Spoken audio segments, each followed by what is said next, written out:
In this video, you will learn all the best team building strategies in Wuthering Waves, and I will also showcase how you can build a team with every standard 5-star character from the selector and beginner banners. So, I'm going to assume you have at least one 5-star character on your account, since Kuro Games provided quite a few options to obtain them easily. This way, I can showcase a team with each one, while also relying on free-to-play units, and afterwards, I will also mention some upgrades. Now, starting with Encore, she's a really good damage dealer who has this unique ability to go into melee mode to attack the enemies. And it's all thanks to her Resonance Liberation, also known as the ultimate. But who can help her in a team to maximize this damage she's dealing? Well, a team of Lingyang, Sanhua, and Encore is a great free-to-play comp since Lingyang's outro skill provides 20 energy, so Encore will greatly appreciate this. But what you can also do is equip Rejuvenating Echo Set on Lingyang and the 3-star sword Originite Type 2, which will provide healing after she casts her ultimate, and this way she can trigger the Rejuvenating Set's bonus, which provides 15% attack for the whole team. On the other hand, with Sanhua, you will want her to use the Moonlit set, so after you use her outro skill and switch to Encore, she can obtain the 22.5% attack buff,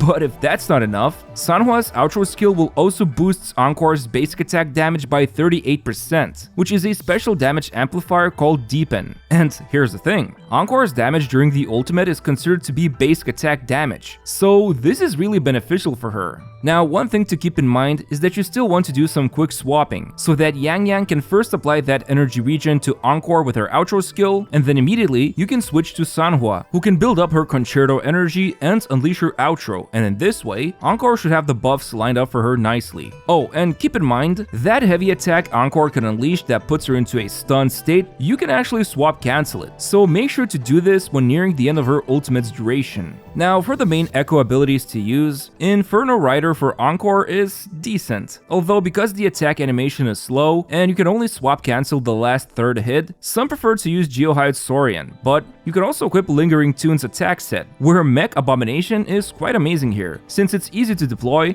and provides extra attack boost, and there's also Flawless to generate Concerto energy.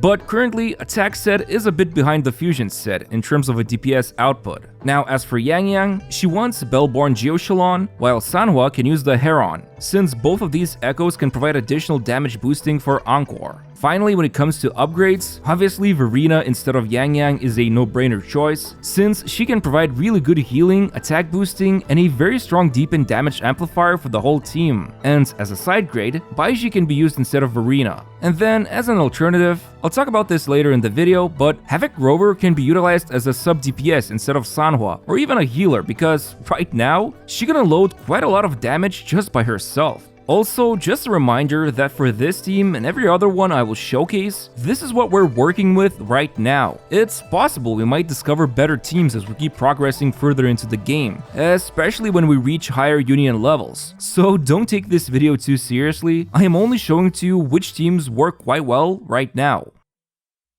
So here's the thing about Calcharo. Apparently his name is actually pronounced Calcharo. Yeah, I'm surprised as you are. Anyway, this Sephiroth cosplayer is actually a really fun character, at least to me. And just like Encore, the majority of his damage comes from the ultimate. In fact, he will deal a ton of damage when he casts the ultimate, while the rest of it will come from the basic and heavy attacks you'll be spamming with him during the ultimate. And one team that currently stands out includes Jiyan. You see, her outro skill provides a chunky 38% D-bend damage amplifier to Resonance Liberation, which again, that's what the ultimate is called. Keep in mind, since Calcharo's attacks during ultimate are still treated as basic attack damage, this boost will only apply to his initial damage he will deal when casting the ultimate, but it's a pretty big number as you can see here. Also, his Death Messenger heavy attacks are treated as Resonance Liberation damage, so another nice boost. Now, just like with Lingyang, you can also put on the Rejuvenating set, activate Bellborn Echo, and use Originite Type 4 Gauntlets, so she can trigger healing with basic attacks. On top of that, she provides pretty good grouping, which Calcharo will definitely appreciate while unloading his combos. As for the other teammate, either go with Mortefi, who will mostly be there just to provide off-field damage support, and you can also equip on him Moonlit Set along with Heron Echo, or there's always Verena. Just keep in mind if you're using Verena and Jiyan in the same team, you want the Rejuvenating Set to go on Verena, while Jiyan then should be equipped with Moonlit Set with Heron, and any 4-star gauntlet you have leveled up, if any. But honestly, Jiyan's damage isn't that super important for Calcharo teams, and if you do want that extra sub-DPS damage, going with Havoc Rover can be a good choice too. And of course, in the future, when Yinlin comes out, she is going to be a great option for Calcharo, so that they can work together as a duo Electro DPS comp. Finally, Calcharo will want to utilize either the Electro set or Lingering Tunes attack set, whichever you have invested into, although the Electro set is better here, and for the main Echo's ability, either Tempest Mephis, Flautist, or Mech Abomination are all recommended choices.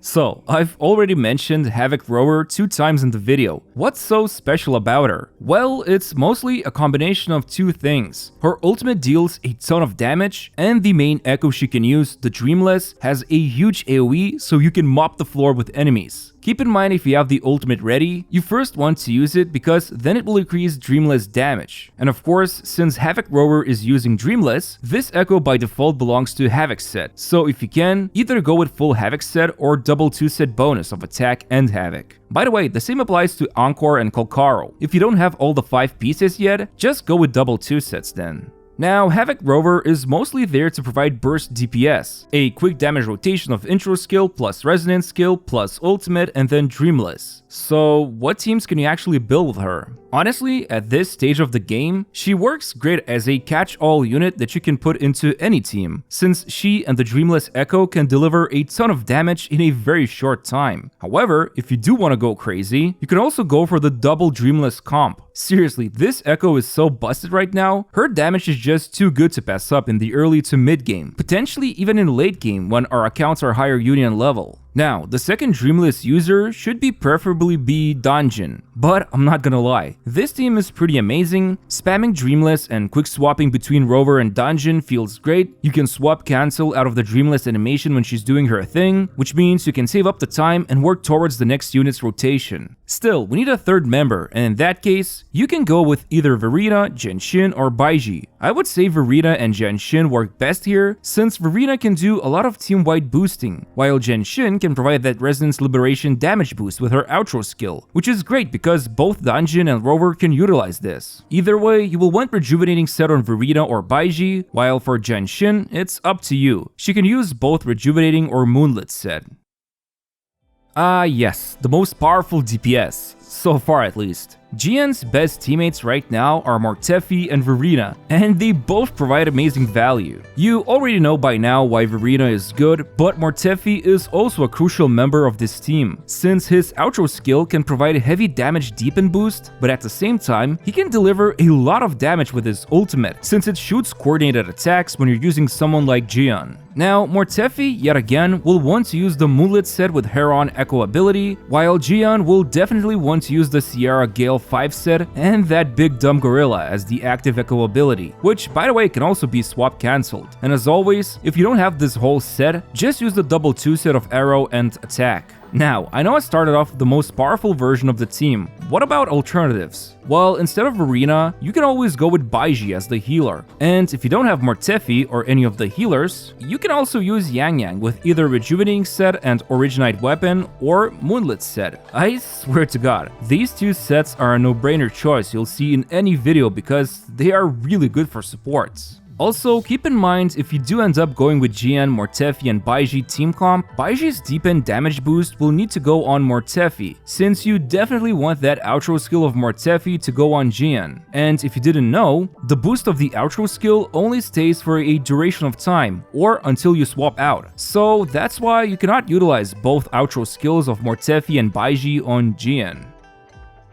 Look, I don't want to exclude some of these lesser known teams because while they may not be super meta or popular, I know some of you might be interested to try them out. Anyway, first of all, we've got Lingyang. This guy's damage is all over the place. He can do some basic attacks, some heavy attacks, skill, and ultimate damage. Now, obviously, you will want him to be on the Glacio 5 set and utilize the Lampy Lumen Echo or whatever it's called ability. And as for the teammates, Sanhua and Verena work quite well here, since Sanhua can boost Lingyang's basic attacks and provide additional damage with Moonlit set, while Verena, as always, just a great all-around damage booster and healer. But you can also use Baiji or Yang as well. However, as someone who mained Chixia back in CBT2, she still seems pretty decent right now, and surprisingly enough, you can utilize Taochi in this team, since she can boost resonance skill damage with her outro, which right now is not very useful for many characters. But since the majority of damage comes from Chixia's skill, this can be a pretty sweet combo. And for the third member, any of the supports like Verena or Baiji can be decent options, and of course, you can also just add Havoc Rover to the team and let her go loose with the Dreamless.